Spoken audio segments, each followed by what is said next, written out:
जो बिहार में हुआ वो साफ तौर पे खुल्लम खुल्ला, चोरी नहीं कह सकते, डकैती हुई है, वोटों की चीर हरण हुआ है लोकतंत्र का। चुनाव चल रहा है, आचार संहिता लागू है और पहले फेज का चुनाव होते होते लोगों के अकाउंट में 10-10 हजार रुपए डाले जा रहे हैं। ये तो वैसी बात हो गई जैसे प्रधानी का चुनाव एक एक व्यक्ति को आइडेंटिफाई करके उसके लिए बस लगवाते थे, उसको मुर्गा खिलाते हैं लोग, उसको जैसे दारू बांटते हैं, उस तरीके से इस बार विधानसभा का चुनाव लड़ा गया।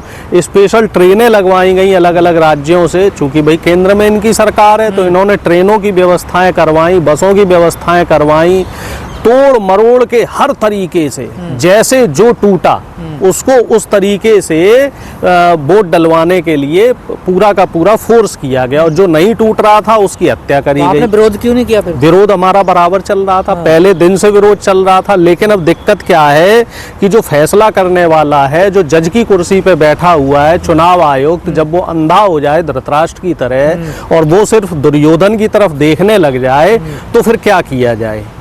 लोकतंत्र में दोनों पड़ले बराबर होने चाहिए, पक्ष और विपक्ष दोनों पड़ले बराबर हों और जो चुनाव आयुक्त है उसकी भूमिका निष्पक्ष होनी चाहिए। हारने के बाद विपक्ष ऐसी बातें क्यों करता है? जब जीत जाता तब हम पहले भी कर रहे थे, पहले भी हमने ये बात कही, हमने महाराष्ट्र में भी ये बात कही, हमने जो है आपके हरियाणा में भी ये बात कही और हम बिहार चुनाव के दौरान भी इस बात को कह रहे थे कि जो SIR लेके आए हैं वो सरासर वोटों की डकैती होगी, इसमें हेराफेरी होगी और इसको लेके पूरी यात्रा भी निकाली गई है।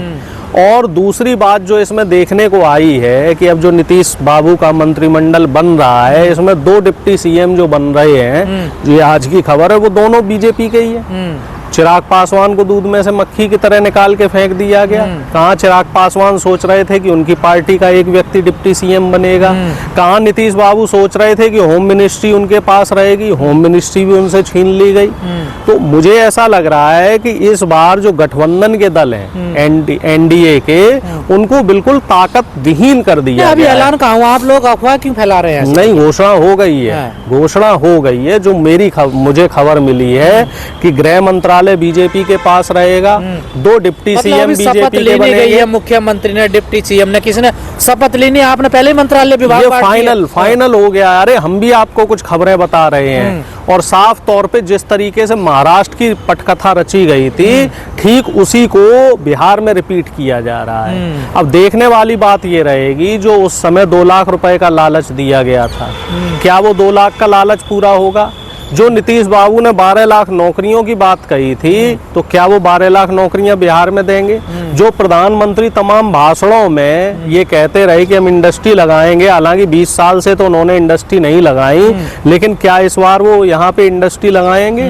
देखने वाली बातें भी बहुत सारी हैं और बहुत सारे सवाल हैं जो आने वाले समय में सरकार किस तरह का काम करती है बीजेपी और ये जदयू की सरकार, तो वो ये समय के साथ साथ चीजें निकल के आएंगी कि क्या सिर्फ वोट खरीद के सरकार की जो डकैती हुई है वहीं तक सीमित रह जाएंगे। आप जनादेश का अपमान कर रहे हैं। कौन? आप देखिए, जनादेश अगर ईमानदारी से होता तो हम सम्मान करते। ये तो सरासर आपके पास सबूत भी नहीं है। सबूत पेश किए जाएंगे, सबूत पेश किए जाएंगे, थोड़ा सा इंतजार रखिए, 2-4 दिन 10 दिन का इंतजार कीजिए, पूरे सबूत भी आएंगे, सारे दस्तावेज भी दिए जाएंगे और सब सवालों के जो इस समय मीडिया विपक्ष पे हमलावर हो रहा है, जबकि ये सवाल सरकार से करने चाहिए कि 67% जो वोट पड़ा है उसमें किस किस लोगों ने क्या क्या वोट डाला है। और पहले जब चुनाव आयुक्त कह रहे थे कि इतने वोटर्स हैं हमारे पास, फिर वो वोटरों की संख्या बढ़ के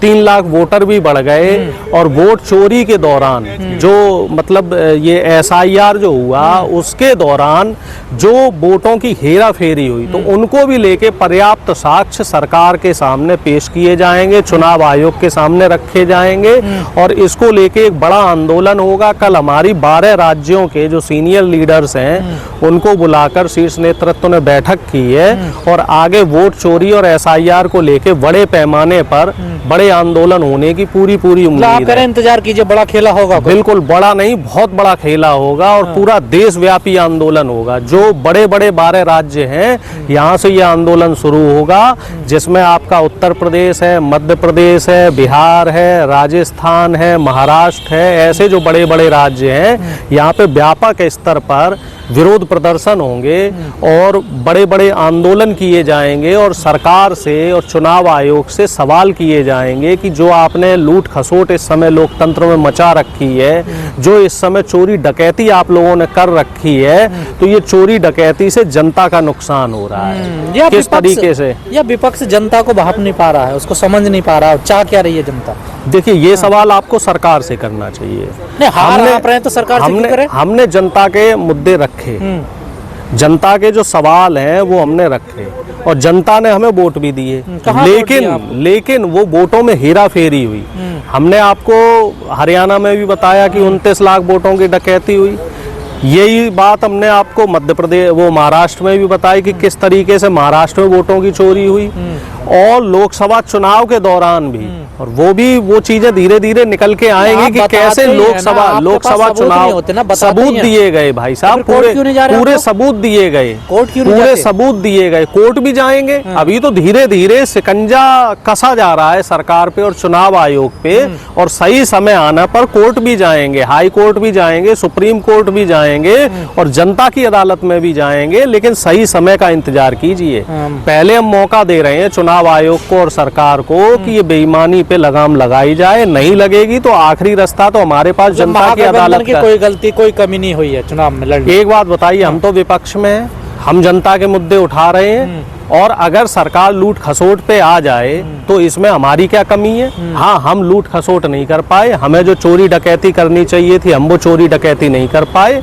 हमें जो जनता के साथ धोखाधड़ी करनी चाहिए थी हम वो नहीं कर पाए। हम जनता के मुद्दे उठाते रहे, महंगाई का मुद्दा हमने उठाया, बेरोजगारी का मुद्दा उठाया, भ्रष्टाचार का मुद्दा उठाया, बिहार में हो रहे पलायन का मुद्दा उठाया, लेकिन बीजेपी ने जो वोटों में हेराफेरी करी है, जो चोरी डकैती करी है, उस बात को बिहार की जनता भी समझ रही है। तो धांधली हुई है चुनाव में, बिल्कुल 100% धांधली हुई है, इसमें कोई शक नहीं है, कोई दो राय नहीं है। तो आप महागठबंधन को कोई भी समीक्षा करने की जरूरत नहीं? समीक्षा तो हो रही है और उनको लेके हम बता तो रहे हैं कि उनको लेके बड़ा आंदोलन होगा और बड़े लेवल पे विरोध प्रदर्शन होगा। आप देखते रहिए और सही समय का इंतजार कीजिए। कब, कितना और देखना? लगातार तो चुनाव हार रहे हैं आप, जल्दी होगा, व्यापक स्तर पर होगा। कह रहे हैं राहुल गांधी जी के बस की नहीं है, आप देखिए कुछ भी। अब ये बात तो देखिए ऐसा है कि जब चुनाव में हार हो जाती है तो मीडिया समेत जो सत्ता पक्ष के लोग हैं वो हमलावर होते ही हैं, लेकिन इस समय राहुल गांधी जी ही ऐसे नेता हैं जो इस बीजेपी सरकार है इस पे नकेल कस सकते हैं। हार थड़ाई हो रही है, महाहार हो रही है आप लोगों की, ये देखने का नजरिया है। हार हो रही है या जीत हो रही है, लोकतंत्र में नजरिया क्या है तो सबके सामने है। लोकतंत्र में चुनाव जीतना महत्वपूर्ण नहीं है। देखिए, ठीक है, हरियाणा, आप एक बात समझ लीजिए, छत्तीसगढ़, दिल्ली, बिहार, आप एक बात समझ लीजिए, लोकतंत्र में ये महत्वपूर्ण नहीं है कि कौन जीता या कौन हारा। लोकतंत्र में महत्वपूर्ण बात ये है कि आपने जनता के मुद्दों को सरकार के सामने कैसे रखा, किस तरीके से सवाल किए, महत्वपूर्ण होता है। लोकतंत्र की जब लोकतंत्र बचाने की लड़ाई लड़ रही थी तो क्या विपक्ष जिम्मेदारी के साथ खड़ा था? तो विपक्ष इस समय पूरी जिम्मेदारी के साथ खड़ा है और समय आने पर जो सरकार है उसको भी जवाब दिया जाए। ठीक है।